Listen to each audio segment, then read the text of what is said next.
প্রিয় শিক্ষার্থী বন্ধুরা, আজকে আমরা আরেকটা প্রশ্ন নিয়ে এসেছি। বল ও গতি থেকে বাম স্তম্ভ ও ডান স্তম্ভ মেলানোর একটা প্রশ্ন।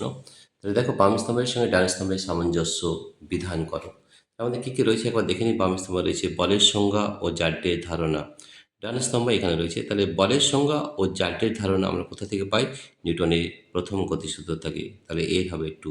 ঠিক আছে, আমরা আরেক ভালো করে দেখে নিই যে বলের সংজ্ঞা ও জাড্যের ধারণা আমরা পাই নিউটনের প্রথম গতিসূত্র থেকে।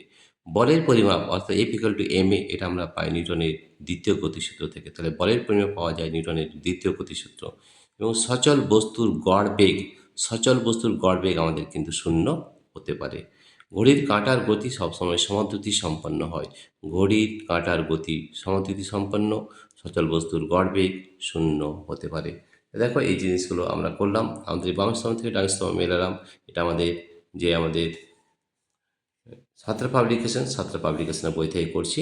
তাহলে এগুলো আমাদের সব বইগুলো আমাদের আগেও বলেছিলাম যে আমরা সাতটা পাবলিকেশন এবং প্রান্তিক পাবলিকেশন সব প্রশ্ন উত্তর কিন্তু আমরা করে দেবো। ঠিক আছে, তাহলে আমরা আরেকবার দেখে নিই। বলের সংজ্ঞা ও জাড্যের ধারণা নিউটনের প্রথম গতিসূত্র। বলের পরিমাপ F=ma, নিউটনের দ্বিতীয় গতিসূত্র। সচল বস্তুর গড় বেগ শূন্য হতে পারে এবং ঘড়ির কাঁটার গতি সমাদ্রুতি সম্পন্ন হয়। প্রিয় শিক্ষার্থী বন্ধুরা, তোমাদের যদি এই ভিডিওটি ভালো লেগে থাকে তাহলে প্লিজ সাবস্ক্রাইব, লাইক ও শেয়ার করবে।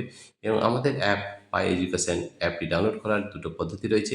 প্রথম পদ্ধতি, এই ভিডিওর ডেসক্রিপশনে অ্যাপ লিঙ্ক দেওয়া রয়েছে, সেই লিঙ্কে ট্যাপ করলে আমাদের অ্যাপটি ডাউনলোড হয়ে যাবে।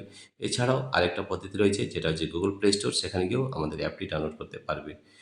প্রিয় শিক্ষার্থী বন্ধুরা, তোমাদের যদি এই ভিডিওটি ভালো লেগে থাকে তাহলে প্লিজ সাবস্ক্রাইব, লাইক ও শেয়ার করবে। Thank you everybody for watching this video.